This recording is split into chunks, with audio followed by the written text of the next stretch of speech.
Welcome back to All Things Considered, the podcast that gives you all sports all year from all angles. I'm your host, Al Scott. With me today from Barkboard and 24/7 Sports, Jackson Moore. Thank you for coming on, Jackson. Well, thank you for having me. I appreciate it. So, first week of fall camp, it's underway, and just some early reactions from fall camp. Obviously, it's been hot out there, but the Bulldogs are getting after it. Morning practices, Tuesday, Wednesday, Friday. What do you think so far from the first week? Yeah, it is hot out there. They call it Bulldog weather. I think just about every coach and player that's been interviewed so far has used that term. So they're embracing it. There was pretty high energy for most of the team. I think there were some players that probably were dreading that heat as they walked out on the field for day one. But it's been, I think for me, from all the fall camps I've covered, it's just interesting how much of the team has already been here with transfers. Has nothing new, but all the early enrollees, they're over 100 players were already here in the spring. So there's not a whole lot of wiggle room for the new guys. It feels like it's kind of a well-oiled machine rather than being the start of something new. Yeah, this is definitely not unique around all of college football, but for a lot of schools, and especially in the group of 6 schools, there's so much turnover, and Fresno State is very fortunate to have retained as much talent and as much upper leadership and players, in their junior and senior years that have been here for several years as they have. And, we talked on Wednesday with Ryan Wilson, and, he's a guy that has been here for several years. He knows the system. He's been with multiple head coaches, but, he was obviously played last year for Matt Entz, and, he already knows the system, and you see that up and down the roster. And that's definitely going to play a huge role when you're going up against other schools that are losing starters year in and year out to, the Power 4 programs. Who's a guy so far, maybe not, through the first week of fall camp, but from maybe spring ball to fall camp that has really impressed you with the transformation? Well, probably a guy we just talked to this week, both of us talked to, Jason Jacks. First day of camp, I'm always looking for the newcomers, and second day is kind of when I'm trying to figure out which returners are looking a little different. And man, does Jax look lean and mean. He's a guy that was always kind of a jumbo D end, it seemed like, and more of a run stopper. And it just looks like a whole different guy with all the weight that he's shed, and he hasn't lost too much muscle, it doesn't seem. So it's going to be interesting because we're used to seeing him be that big guy on the D line, and now losing Finn Claypool, losing Corey Foreman, maybe he might be one of those guys that can rush off the edge, and they don't maybe have to rely on using so many packages and so many different combinations of defensive linemen. I think they still will because they have the luxury. They've got a lot of talent there, but he may have earned himself some more packages and keep some other guys from getting on the field with what he's done this offseason. Scott Bemis, he said he's looking like a safety. He's got that body, he's trimmed a lot of body fat. I think Coach Oliver said that he was at 30% body fat when he first came to them. And so for him to have made as big of a transformation as he has, and he's a guy that, he may not have put up the sack numbers last year or the year before, but he's a guy that definitely makes an impact on the field. He's a big reason why they were so high in turnovers forced last year. I think he led the country last year in fumble recoveries, and that's a stat, you could say, well, he just got lucky. But for me, that it points out to a guy that is around the football, and athleticism definitely points to that. And him only getting stronger and leaner and more athletic is only going to help in that area. Offensively, who is a guy, obviously you say Jax, but who's a guy that matches that transformation for you? Yeah, for the offense, I'm going to go a little bit younger, a guy that's only been here for about a year, but that year has been very valuable so far. Offensive lineman Jonah Leapatele. He's a guy who came in at, I believe, 335 or so. They had him listed. I think he's down to about 305 now. I know he's down about 30 pounds per the roster, and a player that redshirted last year, didn't see much of him, didn't hear much of his name, and then Coach Entz mentions him on signing day this February as a guy that they've seen make some progress in the weight room in his first year. And then the spring, all of a sudden, he's competing for a job, and I think he's one that could be pushing for an actual starting position as a second-year player, which has been pretty neat to see Braden Walton started as a true freshman. He could come in and maybe another one from that 25 class. We're hearing Alex Rivera from the 26 class that's coming here as a freshman is also in those types of ranks. So exciting to see such young offensive linemen potentially producing early. Fun fact about Jonah, I don't know if you know this, he can sing. He's got quite the voice that the Lord has blessed him with. But yeah, he's the offensive line is interesting. They brought back both starting tackles from last year. Edward Fanua, unfortunately, is going to be out for the year. But they hit the portal hard and they went out and got a few guys, including Oscar Weigel from San Diego. And, he's a guy that, might start at center or guard, but they've got options there along with Jonah and Gino Quinones, and, there's a few other guys. Who do you think is going to fill out those inner the inside of that line? Yeah, there's well, with Edward Fonua going down, you got 3 spots to fill, so that makes the competition pretty interesting. I think that probably the idea going into the offseason was find out who's your center and then plug in the 5th best lineman probably at right guard. Worked pretty well last year having your all-conference offensive lineman and Jacob Spomer in that spot, and then Julian Polindo who ended up filling that right guard spot. Of course, they both graduated, so it looked like I thought Braylon Henderson was going to be first in line, and then he missed most of the spring, and Oscar Weigel had a good spring. So I think the two of them, probably one starts at center, one starts at guard when it's all said and done. And then there's just a whole host of names. I mentioned Jonah, I mentioned Rivera. Quinones is another one of those. Bodie Stoddard, a new junior college addition, could be in that mix. Pat Barnett from UCF's one that's trying to get some playing time here as a super duper senior. And Malcolm Polu, I think, is going to threaten for some second team snaps potentially. So there's a whole lot of players, and even a couple of tackles. We've seen Marcel Akins has position flexibility. Marquise Thorpe Taylor does too. So those are players I think as well. It might be suited better for tackle, but if they're one of the 5 best linemen, they'll get them in that lineup too. Yeah, media day, Marquise Thorpe Taylor was a guy that Josh Davis mentioned as a guy that, obviously he's listed as a tackle, but he could definitely slide over and play both guard positions if they need to, and that's something that his versatility is definitely going to provide the Bulldogs. Running back, Brandon Ramirez, unfortunately, is also out for the year, but, the Bulldogs, they ran 5 running backs last year, but, they lost Elijah Gilliam and Jonathan Arsenault, and even Devon Rivers, who's a little bit lower on the depth chart, but they've got to fill those snaps, and even if Rayshawn Luke and Bryson Donaldson are healthy, they're not going to get every carry. So who do you think is going to fill those rest of the snaps? Obviously, they brought in Tariq Thomas from Bucknell, and Julius Gillick is going to probably get more looks, in his second year. But who do you see in that backfield as a guy that could step up this year? Tariq Thomas has the resume. He's accomplished running back at Bucknell, spent 2 years there, put up close to 1,500 all-purpose yards over his time there, and seems like a guy that should be able to fill in as a 3rd or 4th back in the rotation for sure. But Julius Gillick is really the one that's gotten the praise over the course of the offseason. And just naturally, he's a big bruising running back, 6'1", 220-ish. And he's a player that can do a lot of the same things Brandon Ramirez did. So I think he's an instant replacement there. And then we'll see how far his role grows as how well he performs in that role with Thomas as well. I think those are probably your 4 you're looking at, and see if there's a 5th. I know Jadis Lucky was a pretty good recruit for the Bulldogs to bring in out of the Bay Area as a 3-star running back. He's a guy that could maybe be the 5th. Jalen Harris has pretty top end speed that could be utilized in some fashion. Or if you lose a Rayshawn Luke at some point in the season, he might be able to bring a dash of the speedy to the rotation if they're missing that. So I think they've got some options, and as mentioned, the 1-2 combination is fantastic. Any non-power school would be loving the ability to have Luke and Donaldson, but this offense does like to have 3, 4, 5, and hopefully those players are able to replicate what the last group did. Yeah, and they were definitely leaned upon heavily this last year with the quarterback room as inconsistent.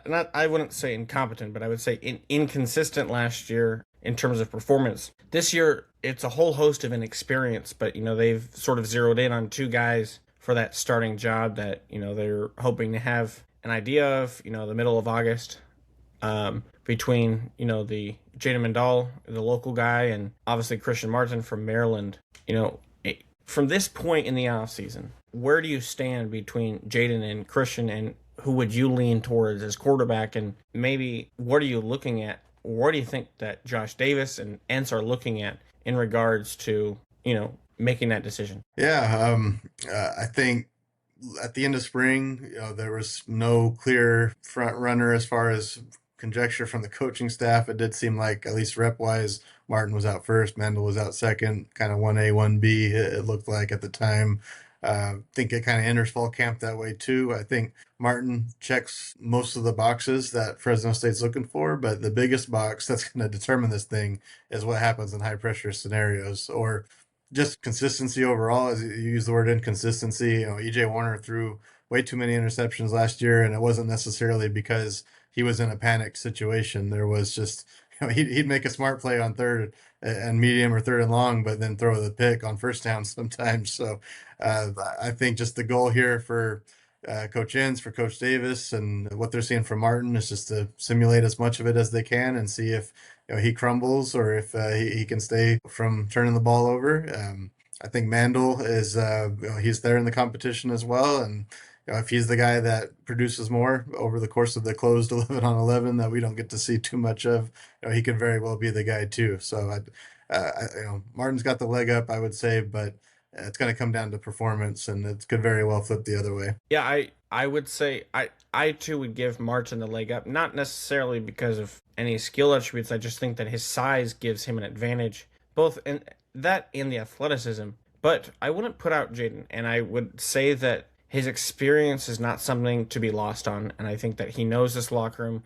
Guys that have been here, not just last year, but even beyond that, his relationship with guys like Josiah Freeman and other guys in this locker room, that's not something to be lost out on. And I think that he's a guy that's ready for the moment. He's seen this moment for a long time coming. Obviously, he got a little bit of playing time 2 years ago, and in that UNLV game and in the bowl game, and he probably would like both of those games back. But he'll have an opportunity to earn it, and I'm excited to see what comes from this next couple of weeks. We talked a little bit about the offensive line. What is a position battle on the defensive side that you're looking at? Well, just the cornerback unit in general is where I've got my eyes on the most. Loyal Muzan and Keontre Harris got the invites to media day. It seemed like Jamarian Briggs is the leader, the oldest. If he can stay healthy, he has a chance to be number one. And then heard a whole bunch of names early in camp that have made big plays between Cam Cole and Andre Cobb reportedly had an interception. Truly Bell, true freshman, has been making some plays. So there's a lot of options in the cornerback room. It's still hard for me to imagine them not having some sort of rotation of Briggs, Harris moves on after the way things have gone to this point. But there are certainly some other contenders that are making some noise. And regardless of who wins the job, I think that's kind of the pivotal point of the defense here. They've invested a lot in the returning players and that don't have a whole lot of experience, and they absolutely have to cash in on some good seasons right off the bat in order for this defense to not have a hole there.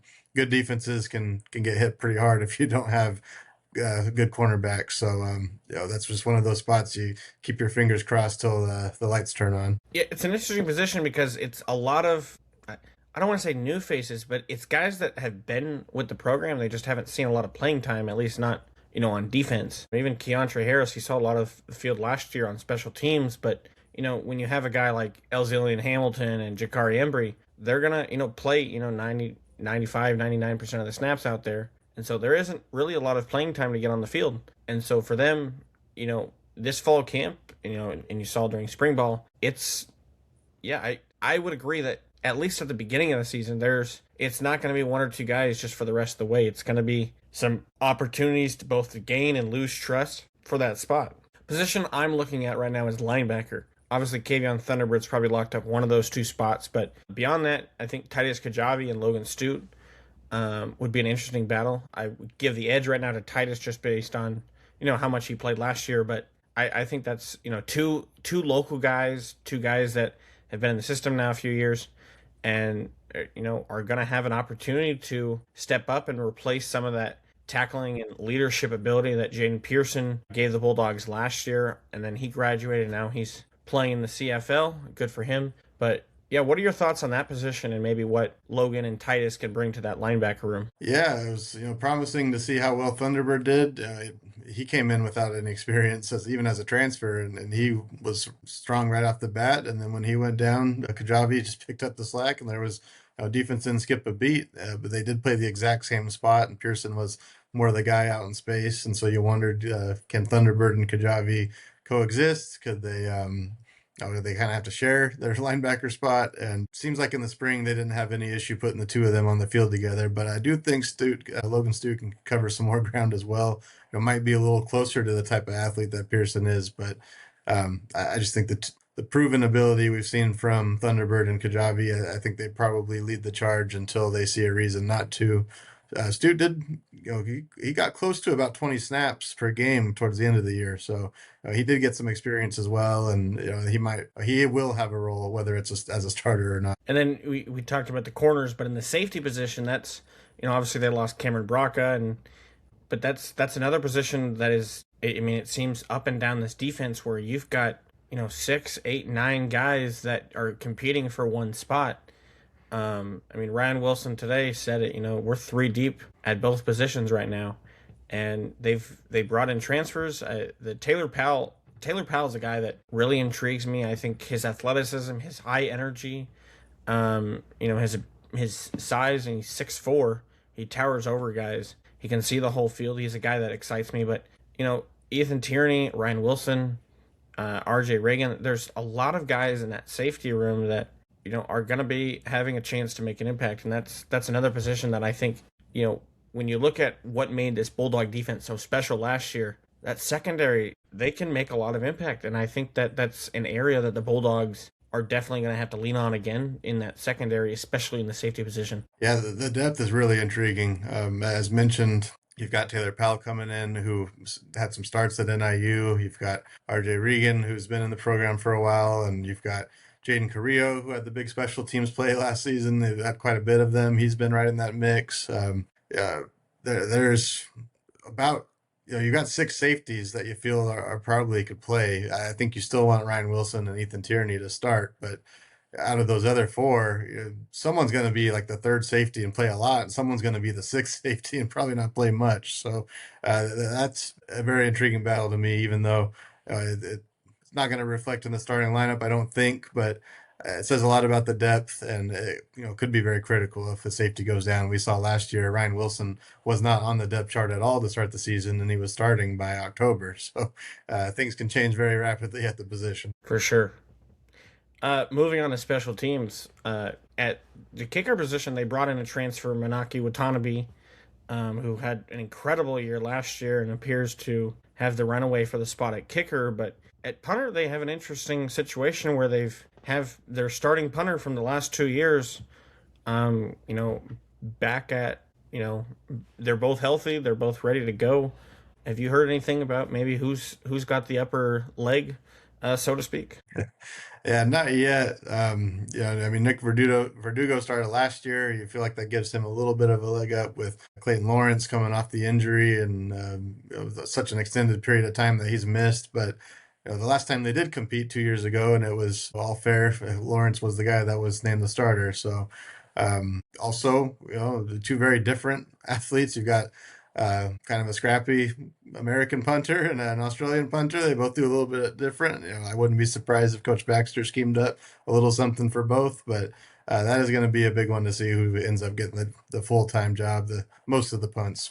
Earlier this week, the Akron Zips, they put out a promotion that season ticket holders, that one season ticket holder would get to call the opening drive of one of their games this season. If you got to call the opening drive, what would your first play be? Oh, that's a big, especially at USC. Maybe just run it right up the middle, because I think the key to USC is if the Bulldogs could run the ball and make that clock run and try to keep that game low scoring. So maybe if I had the first call in week 2, I'd get a little more creative. Give it to Bryson Donaldson and see if he sets the tone on snap number 1. Speaking of USC, we're about 4 weeks away now. Do the Bulldogs stand a chance? I mean, I asked this question on Wednesday to Ryan Wilson, and I think someone brought it up to Oliver, but they echoed a lot of just staying consistent, communicating, and And I'm not saying that that's a BS answer. I'm just it lacked the energy that I was hoping for. Do you think the Bulldogs stand a chance against a team like USC? Obviously, they're a highly prestigious program. They had one of the top recruiting classes in all of college football last year, and they brought back their starting quarterback, and they've got a top flying offense. Do the Bulldogs stand a chance though against the Trojans? Well, the fan base, I haven't seen many wave the white flag, and so I don't want to damper any expectations. I know there's been some seasons where number 14's on the schedule, it doesn't feel too good. But I don't know if people are pretty fired up about this opener at USC. I think the one measurement we have is some of the opening betting lines. It's at about 23, 24 points. So that goes to show what some neutral observers think is the gap between these teams. I think for me, if the Bulldogs can compete in the trenches, they have every ability to make this a game and try to pull it off. That's a big if, though, just because the gaps are a little bit different in the trenches than they were with the portal and NIL and everything. Schools like USC have been able to really perfect things without having too many misses.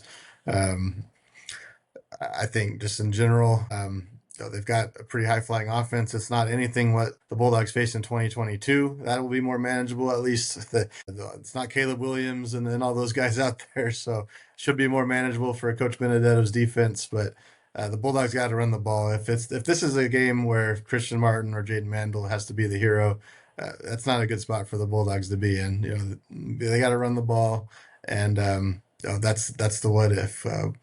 We've only seen this program under Coach Ince face one power conference school against Kansas, and admittedly, it was the first game. I think it would have looked different at the end, but this will be another measuring stick to figure out if the Bulldogs can compete with the number 14 team with this scheme. Yeah, and Kansas is definitely not a USC type, but they stuff Fresno State, and especially in the run game, an area where the Bulldogs had a lot of success last season. They did not have that in week one.